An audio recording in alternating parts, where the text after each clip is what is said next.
What's up, everybody? This is this is. Okay, try again. We're good. Oh man, yo. Welcome, everybody. I'm gonna do it. Welcome to the episode of. I can't do it. Okay, you do it. I'm sorry, Gaspar. Welcome, everybody. This is the 6th episode of the Cozy Corner podcast. I am Bethuel. This is Nunu, aka Nourish. What? Okay. Yeah. Nourish. That's fine. And along with us, we have Gaspar. Gaspar Narby. Gaspar Narby. Narby. Yeah, man. How do you usually actually say your name? Like, do you say Gaspar, or do you just because that's a Swiss name, right? That's your Swiss name. Yeah, well, it's a French-speaking name, so it's Gaspar. Oh, right, yeah. Say it the way you want, and then Narby is actually Narby. Just Narby, but Narby. It's not your last name, or is it? It is my last name. Oh, actually. It is your last name. Okay. Fun fact: my granddad was Egyptian and changed his name, so he was called Nabi, and then changed his name to Narby when he moved to Canada. So yeah, long story short, I'm called Narby. Interesting. Okay. That's very interesting. Anyway, Gaspar is a good friend of mine who I have had the pleasure of releasing a couple songs from, and they actually did pretty well. Gaspar is now doing some new things, including the new song that just came out yesterday. If you see it, it might be yesterday or 2 days ago. It depends on how quickly I can edit this. Called 18, which I'm hoping to upload sometime soon as well with the lyric video. Absolutely. It might be playing very silently in the background right now, or another song from Gaspar, depending on copyright issues. So yeah, welcome to the show, Gaspar, and I would like you to kind of introduce yourself a little bit. Tell me what kind of background do you have? What brought you to music? I know that you have some formal education in music, so talk about this as well, because it's interesting. That is interesting. And and tell me your journey so far, and then we're gonna move on from there. Cool, amazing. Well, first, thanks so much for having me. I'm really excited to be back on the channel, because I guess the journey, at least in terms of release, started with Nourish, really. So it's cool to be back. Yeah. So I'm called Gaspar Narby. I'm 23. I currently live in London, but I'm from Switzerland originally, and I moved to London 4 years and a half ago now to go study Indeed music formally, and that was pretty cool, actually. I'm really glad I did. It was a university called Goldsmiths University. It is known because James Blake was an alumni of that uni, so that was pretty sick. But yeah, it was a really cool uni. It was focusing on popular music. Cool. Which I guess spanned from electronic music to any sort of modern popular music, really. So it was really cool. The main amazing aspects being surrounded with like 40 super passionate, talented musicians in my class, having cool lectures being part of it, obviously, but also the infrastructures and the opportunity to be in London for 3 years were all like great things. And it was then when I was in second year, I think, that I made this track with a friend of mine called Lise, who's a singer. She's super talented and a songwriter. And when I finished that, a friend of mine knew a friend of Nourish. Yeah. And it's always the way it happens. Yeah, it's always like how it is, bro. This sort of funny luck. And then so I sent the track. I think it was Marta, right? Was it Marta? And it was Marta, exactly. And so we released Home, and from there onwards, it was it was really the beginning. It was the first release I've ever done, and it was the first song that like crystallized what my project came to be now. So this sort of, I guess, chill electronic music with a strong aspect of songwriting. So it's like songs more than like instrumental more often than not. And it's it's yeah, quite chill, quite electronic, quite songy, and so I've grown from this, but that's really the starting point, really. Yeah. Okay, wow. Yeah. So I'm glad to be the part of this, and I'm glad to be sort For of sure. sort of a beginning of this journey. I'm probably going to ask you to send me that little snippet video that you've done today, with like 4 of you singing. Oh, yeah, how many yeah. Gaspars? How many Gaspars does it take to sing 18? Yeah, that's how he titled it. By the way. oh, really? Yeah. That's awesome. Yeah. So seen yeah, I might include this in the video here. 18, not knowing where to get lost, so much smoke in our lungs, sun gazing, we kissed as if it was true, words unspoken. I think we already knew it was 1 for the memory and 2 for the show, 3 to get lonely and 4 us to grow. Teenage laughing, teenage nothing. I never let you in, but I never let you go. Amazing, yeah. Tell me, I have a question, maybe not exactly regarding music, but which place do you love as a place more? Is it back home in Switzerland or is it London? And what are the good things about each of them and what are the bad things about each of them? Yeah, I think the end of the question contains the answer, because they both have such strong, inspiring aspects to them. So I think, being in London is super exciting because there's so many passionate, talented people there. I was lucky enough to be at university surrounded with people that really inspire me. Mm-hmm. So I have a community of people that I find super interesting. The city itself is buzzing, so many museums, so many shows, so many like things to go to and sort of like digest and discover and feel and everything. And at the same time, having the opportunity and the chance to go back home from time to time is definitely super inspiring. Switzerland is like definitely smaller. Where I come from especially is like rural, quiet. It's the poorest part of Switzerland actually, but it's so sick because people are so warm. There is a super strong sense of community and people helping each other out. That's awesome. And there is actually like a lot of culture and like things happening. I was invited last summer to an artistic residency here. So it was like 2 weeks in an old factory that has been abandoned for a while now, and young people just put together this thing where they invite like 20 artists for 2 weeks. And that's where 18 started actually. It was I went there with 20 other artists and we were fed, and it was just we can just focus on making music. It was like we weren't paid, but we didn't have to do anything apart from that. Like it was so amazing as an artist to have the opportunity to just think about waking up in the morning and like making beats in an amazing old factory. And that's so fucking cool. That's pretty interesting. What? Yeah.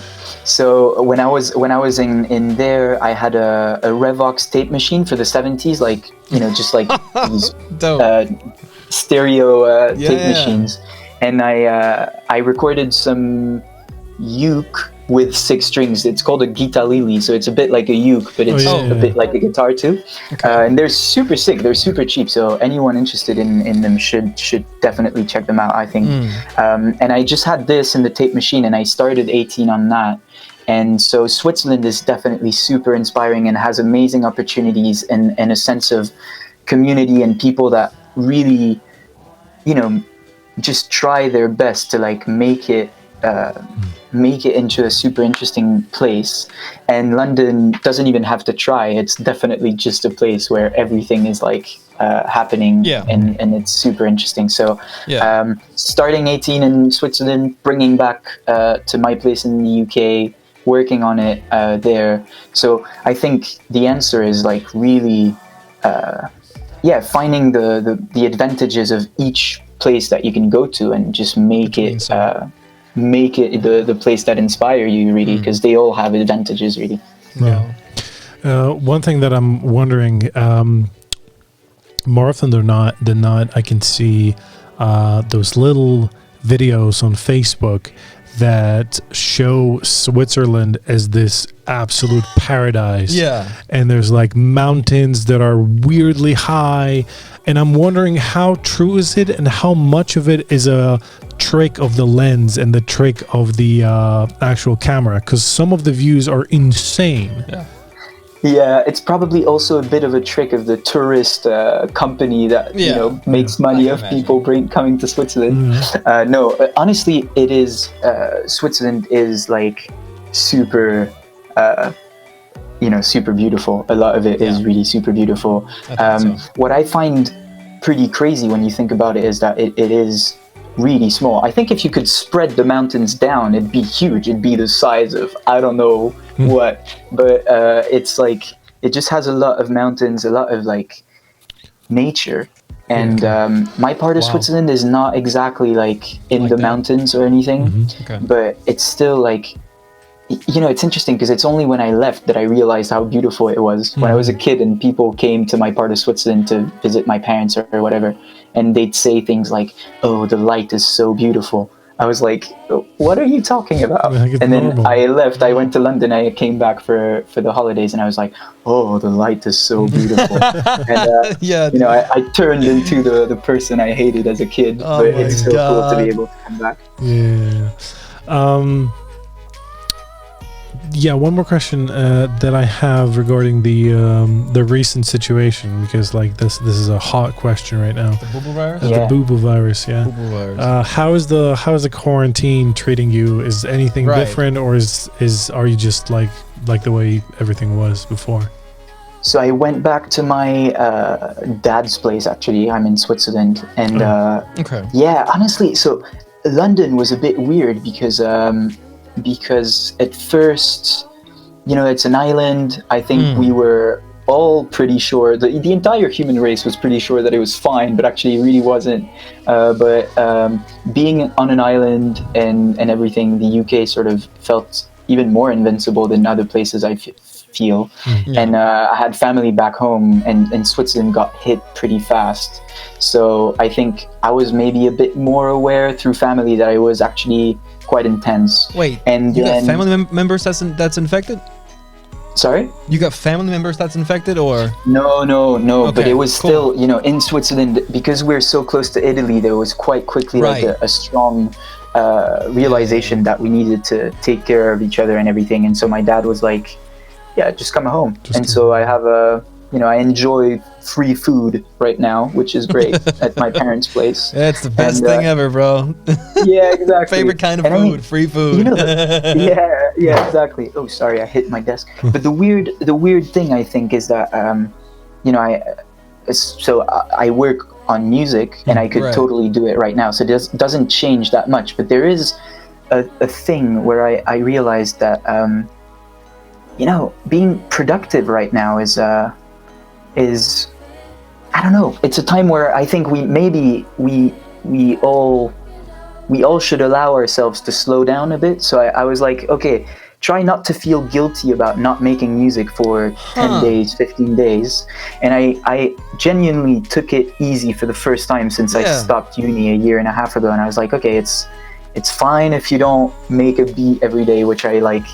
Usually I'm just, it's not always that I'm going to be super productive, but it is more about the fact that if I'm not productive, I feel super guilty, and it sucks. Like for the first time, I was like, what, I'm going to play the Xbox today. I'm just going to watch. You play Xbox, bro? Yeah. And so it's been like a bit more chilled, but that's just me realizing that I'm allowed to slow down because the entire world is like suffering right now, so we can take it easy. It's funny that you mentioned that, because I guess I've been kind of I don't know. The thing is, I only just moved here, right? It's 2 months ago since I got here, and I was in this mindset of that I had to do a shitload of all sorts of things right now. Music, stream. I had to do this. I had to do that. I just had to do everything right now, right here. Ask the second I came here, I was like, all right. So what do we do? And I was like, what are you doing? Slow down. Barely even had my things settled, bro. Not even my setup. I was just like, let's go. Let's do this. I think my clothes were still in the bags and stuff.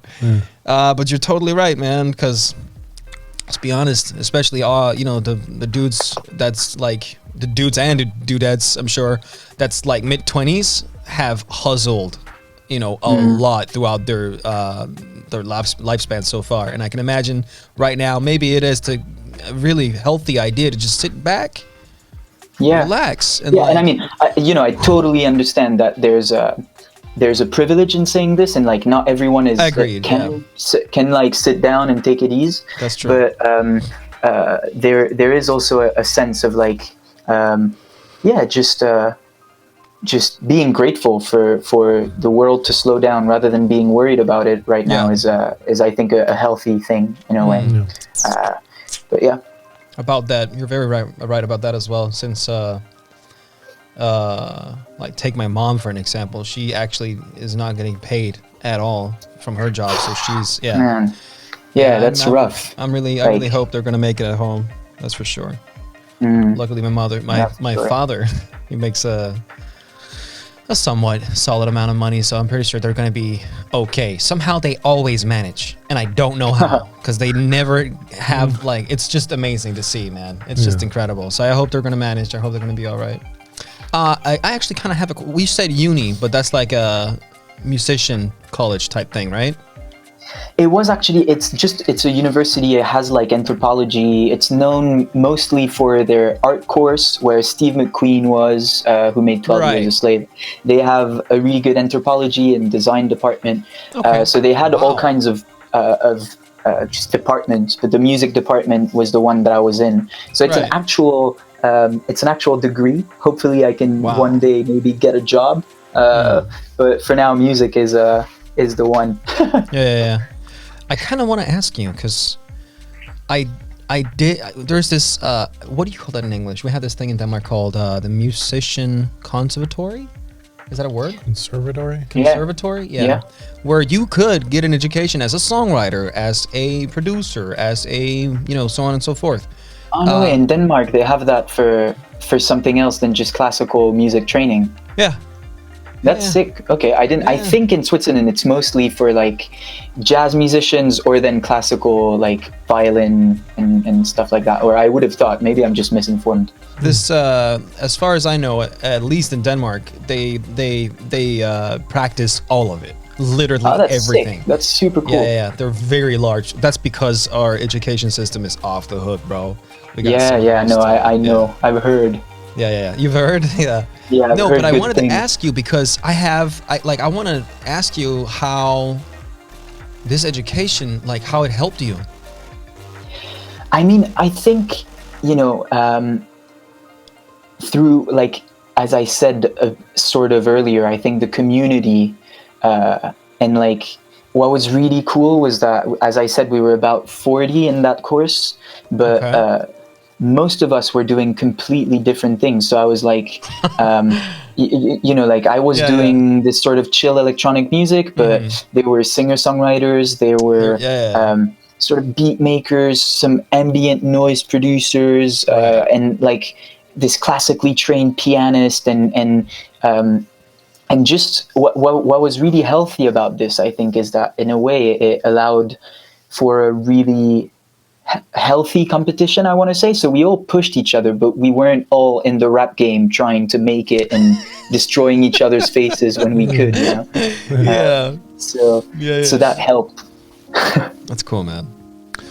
That's good. That's okay. That's really interesting. I guess that's a very healthy way to, I guess, enhance your musical career as well, by exploring all these sorts of different genres there is, or could be.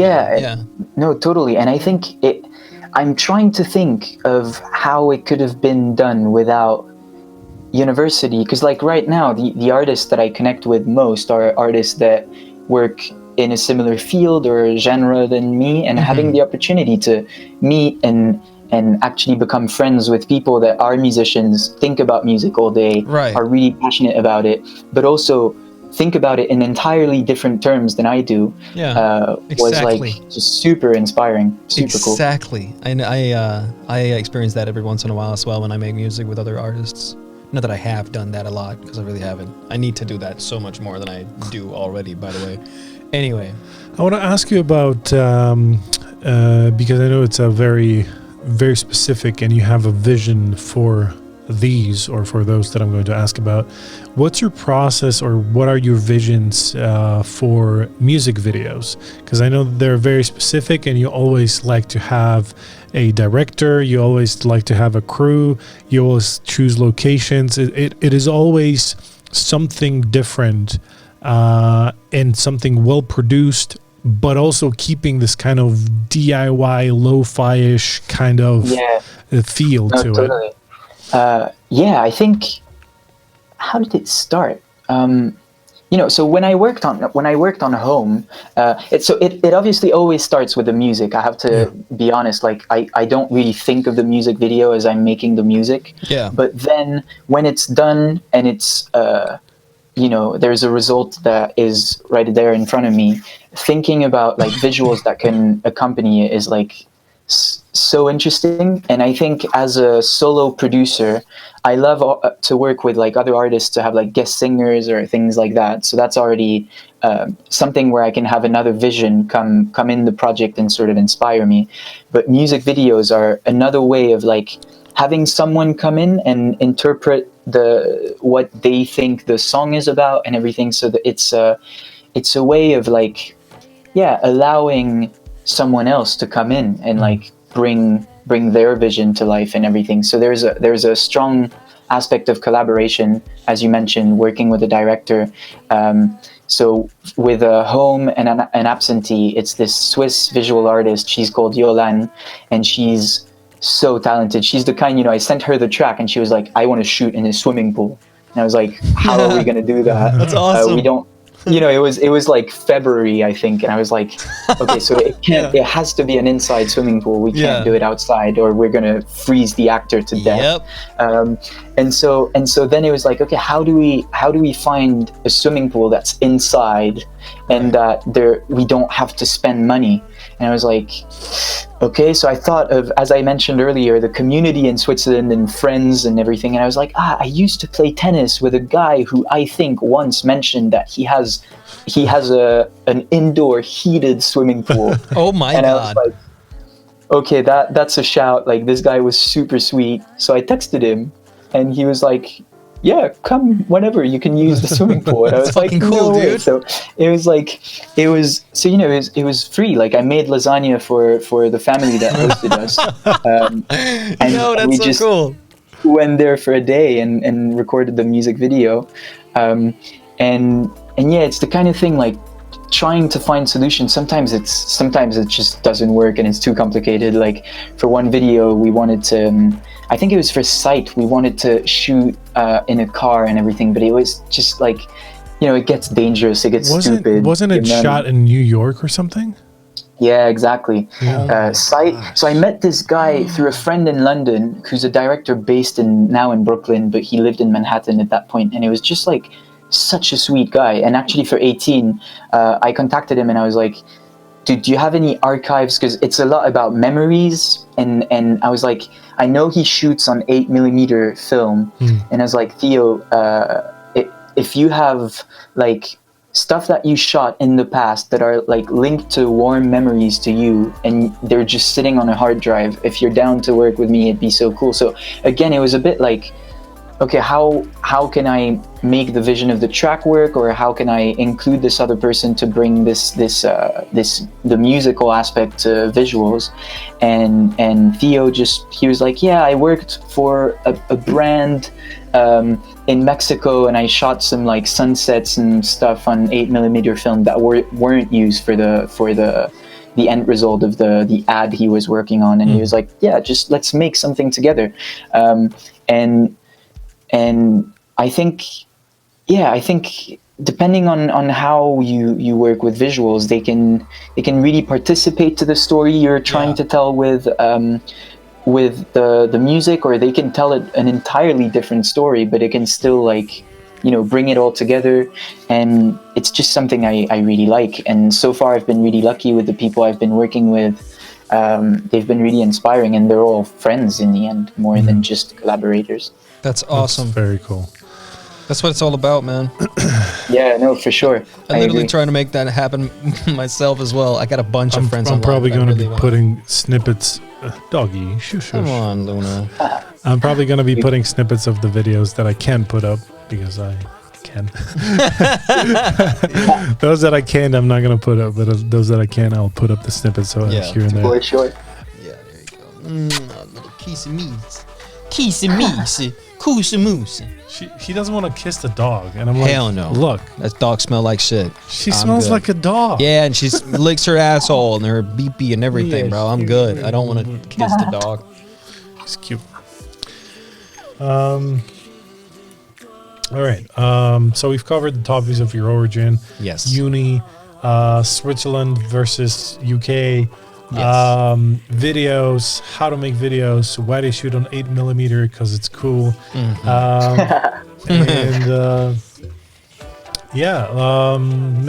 maybe tell us something. Maybe advertise 18 to us. Ooh. What is it about, and why should people listen to it? So, as I said, 18 started on this like Revox tape machine from the 70s, which gave it, to me, it gave it this sort of just vintage vibe, you know. It feels really warbly and tapey. And so I started with the production, as I more often than not do. And when I sat down to focus on the lyrics and the melodies for the voice, which came fairly quickly, the melodies for the voice, I mean.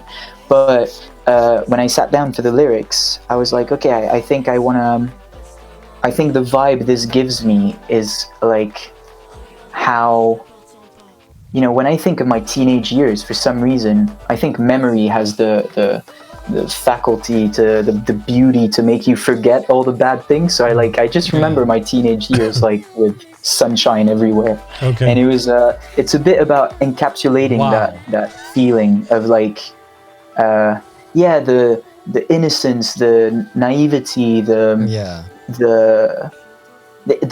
just these like sunny aspects of being 18 and like discovering, you know, being in love for the first time, discovering what sex is.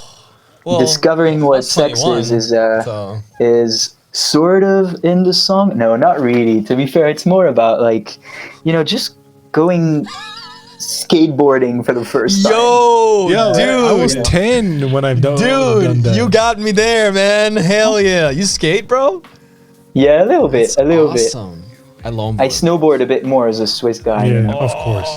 I actually need to go because I was supposed to go to Italy for snowboarding in the beginning of March, and then people were, and then the world was like, you ain't going. Nope. So, oh man. So hopefully next year, because I've heard Italy is like super cool for you know, skiing, snowboarding, and getting drunk on the slopes. Maybe I could go visit you in Switzerland and do some snowboarding. You should, yeah, for sure. Yeah. That'd be sick. I mean, she's, as I said, like traveling in a car is fine with a dog. Like she's super good in the car. I mean, she's a 2-month-old puppy, but I set her down on the seat. I have this little seat belt for her that I just put in, and she just goes to sleep immediately because she's like, I'm in a car. What am I supposed to do? I'm just gonna go to sleep, you know. So yeah, she's very. But when she's energetic, skiing with the dog next year, then. Oh, dude. Yeah. You need a snowboard for the dog. Yeah. No skis. We don't like skis. We like snowboards only, right, Luna? Stop biting, baby. Yes. Woof. The one thing I can add, I guess, about 18 is that 18 is actually part of an EP I'm releasing. Ooh. So big deal, big news. Big news. Exclusive. Now Heard it here first. on Coast to Corner Corner. podcast. It's it's gonna be a 6-track EP out in June. There's another track coming out in May. So it's all sort of embracing using cassettes and the Revox tape machine is only on 18 actually, because then it's so huge, this machine, that I couldn't bring it back to the UK, so it's just stuck here in Switzerland. Okay. But in London I have just like really shitty dictaphones and like an actually pretty good Tascam 414, I think they're called. So it's like a 4-track cassette deck, and it was really about sort of moving away a bit from my computer and embracing the analog side of things. And it like forces you to when you do a take with the guitar or whatever, with your voice, and I'm on my computer, I can really sort of overthink it a lot and be like, there's this tiny little mistake, and then digitally want to really work on it and everything. And so working with cassettes, so all my vocals were almost recorded on cassette, the first take, and then I'd once I'd put that back in my computer, I'd double it with just a normal like digital recording with a good mic. And so just embracing the mistakes, or what I could have thought would be mistakes originally, and the sort of spontaneity and natural flow, and just embrace all this. It's also the first EP where it's only me singing, because Nourish, you've been used to seeing me work with like featurings and amazing like singers and everything, and they're so inspiring, and I'm so grateful for Dan on site or Elise on home. But being able to like think, okay, this project is like all about my voice and all about my lyrics and my story, if you want. It was super interesting. It was really fun. So I'm looking forward to sharing this with you guys. We're looking forward to hearing it and watching the videos. All right, I think we're going to wrap this up. It was a good conversation. We touched on some very interesting topics. What about the live performance? Gaspar said he doesn't have any instruments on. Oh, shoot. Dang it. But we're going to put your video that you made today on Facebook. We're going to put it in. Cool, for sure. Yeah, I'll send it your way. Yeah, sweet. Yeah, thank you guys so much for having me. It was really nice to speak to you guys. Thanks for the good questions about the song and my journey. And good luck with the podcast. It's been really fun watching and listening to them. So awesome. It would be great if people actually started watching it a little bit more. But other than that, it's fun. It's fun. Love your personality, Gaspar. Very enlightening type of individual. It was very comfortable talking with you. That's for sure. Yeah. Thank you so much. Thank you very much. Anytime. Thank you very much for having me again, and have a beautiful day, evening, afternoon. Same to you, man. Same to you. All of it. Take care. Yeah, take care, man. All right, ladies and gentlemen, thank you so much for watching the Cozy Corner podcast, episode 6. I'm Bethuel. This is me. Nourish, that's Gaspar, and goodbye. Goodbye. Goodbye.